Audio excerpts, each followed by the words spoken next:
Bonjour tout le monde et bienvenue dans cette vidéo. Aujourd'hui, on va parler d'Eleven Labs, un outil qui nous permet de générer des voix grâce à l'intelligence artificielle. Donc, Eleven Labs, c'est un outil qui commence à être relativement connu dans le milieu de l'intelligence artificielle. On peut faire beaucoup de choses avec. Aujourd'hui, on va vraiment regarder uniquement comment générer de l'audio à partir de voix déjà dans Eleven Labs ou alors des voix qu'on a générées, qu'on a créées avec l'outil. Voilà, on verra pas comment cloner sa voix dans cette vidéo, mais peut-être que je vous ferai une vidéo bonus où on en parlera à voir. Je ne sais pas encore comment ce cours sera structuré exactement, mais dans tous les cas, sachez qu'on peut cloner sa voix avec Eleven Labs. Aujourd'hui, il y a 2-3 astuces à avoir, mais j'en parlerai dans une autre vidéo parce que c'est un autre sujet à part entière. Eleven Labs, si vous avez besoin d'avoir un speaker pour une de vos vidéos, si vous voulez avoir quelqu'un qui parle sur une partie d'une de vos vidéos et que ce soit une autre voix dont vous pouvez utiliser les droits, allez checker Eleven Labs. C'est fait pour. Quand vous arrivez sur Eleven Labs, je vous mets le lien sous la vidéo, comme d'hab.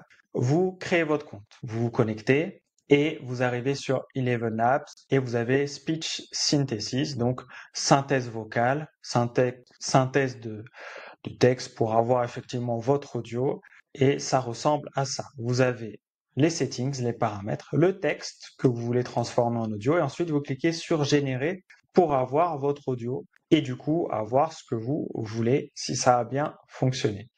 On va voir un peu les paramètres tout à l'heure. En termes de prix, je sais que c'est important, en tout cas ça peut l'être. Donc les prix, je vais regarder que les 3 premières formules avec vous. On a des formules supplémentaires possibles, mais déjà avec les 3 premières, je pense que pour la plupart d'entre vous, ça suffira.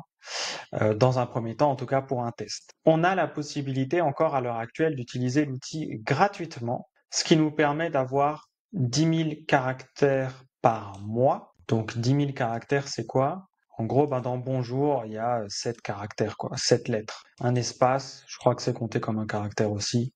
Bon, vous voyez l'idée. 10 000 caractères, ça vous permet effectivement de faire 2-3 choses. Vous pouvez créer jusqu'à 3 custom voice que vous pouvez donc enregistrer et réutiliser, ce qui vous permet d'avoir une voix que vous allez créer d'une manière aléatoire avec le voice design. On verra ça tout à l'heure. Il y a un laboratoire de voix en fait où on peut faire beaucoup de choses, donc créer des voix aléatoires avec peut-être certains critères, ce qui nous permet d'avoir une voix qu'on ne retrouve pas ailleurs. C'est pas une voix qu'on a l'habitude de voir parce qu'en fait, les outils d'IA, la plupart, ils utilisent des voix pré-générées et on ne peut pas créer une voix à part entière. Là, sur Eleven Labs, on peut. Et ça change la donne. En tout cas, c'est un gros changement pour beaucoup de créateurs de contenu. Et donc ça, c'est extrêmement cool. Et du coup, on peut enregistrer jusqu'à 3 voix générées aléatoirement qu'on aura créées. On peut utiliser Eleven Labs dans 28 langues. Donc ça, c'est très cool. Et puis ensuite, si on veut plus de caractères, donc là pour 30 000, on est sur $1 par mois. En ce moment, il y a une réduction sur le premier mois et après, c'est $5 par mois. Et puis, si on veut 100 000 caractères, c'est $22. Bon, dans l'offre à $1, on peut monter jusqu'à 10 voix custom. On peut utiliser les droits, y compris pour un point de vue commercial, pour vendre des choses. Alors que dans la version gratuite, on est obligé de mentionner elevenlabs.io quand on veut faire du commercial, notamment. Et on a accès à la capacité de cloner sa voix. Voilà, en Instant Voice Cloning. Et après, sur le $22 par mois, qui est un peu plus cher, là où on a 100 000 caractères, on peut enregistrer jusqu'à 30 voix. Et puis, on a un voice cloning professionnel. Donc, c'est un peu différent. Mais on en parlera dans une vidéo dédiée très probablement. Je vais voir ça.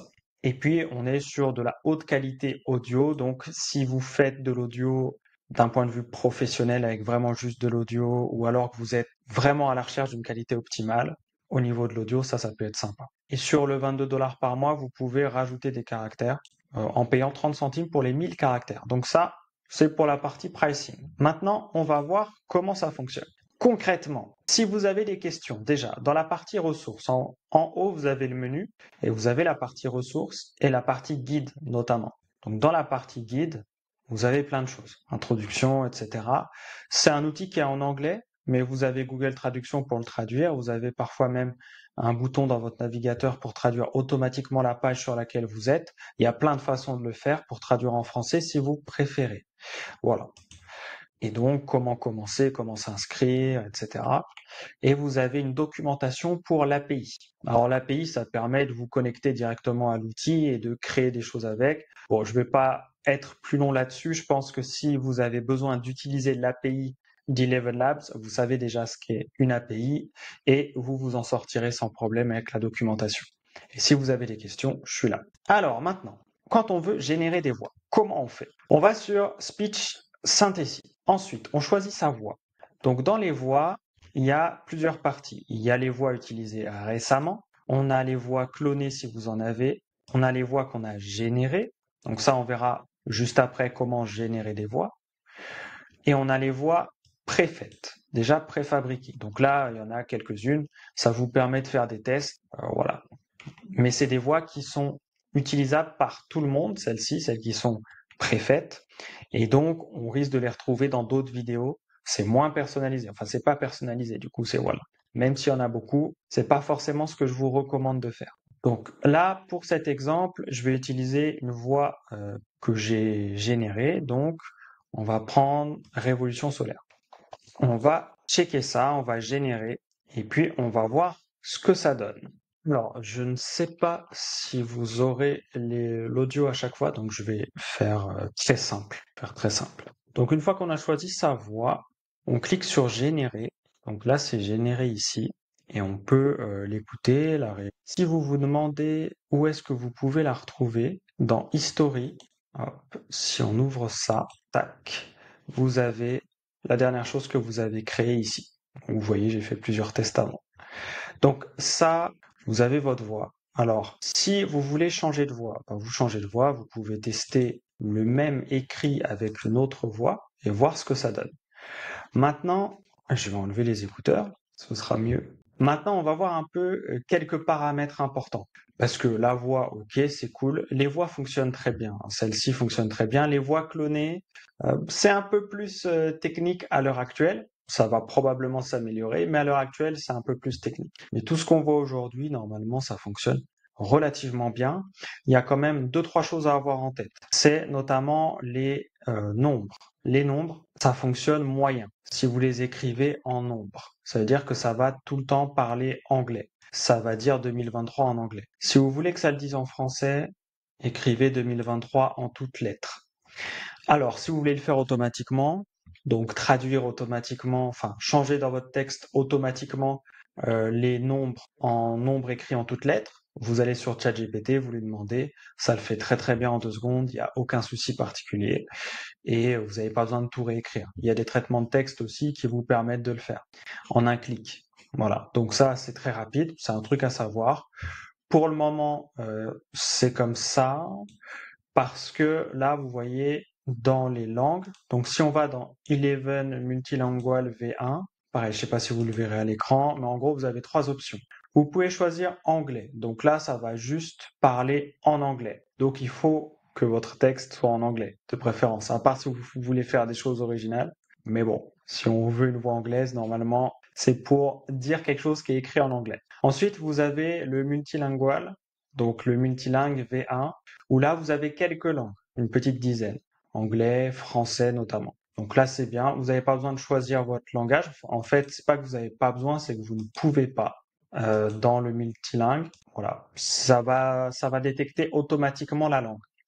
Donc, il y a des points positifs et il y a des points un peu plus négatifs, notamment pour les voix clonées où parfois ça a du mal à reconnaître la langue à l'écrit. Ça va commencer à parler en espagnol ou avec un accent espagnol, une prononciation espagnole, alors que c'est écrit en français. Bon, à part ça, en vrai, mais ça, je vous donnerai comment régler ça dans la vidéo sur le clonage de voix. Mais sinon, là, sur les voix qu'on a créées nous-mêmes, ça se passe plutôt bien. Et puis, vous avez le multilingue V2 avec plus de langues, voilà, qui est la version la plus aboutie à l'heure actuelle sur Eleven Labs. Après, à vous de tester ce qui fonctionne le mieux pour vous. Donc ça, c'est un paramètre extrêmement important.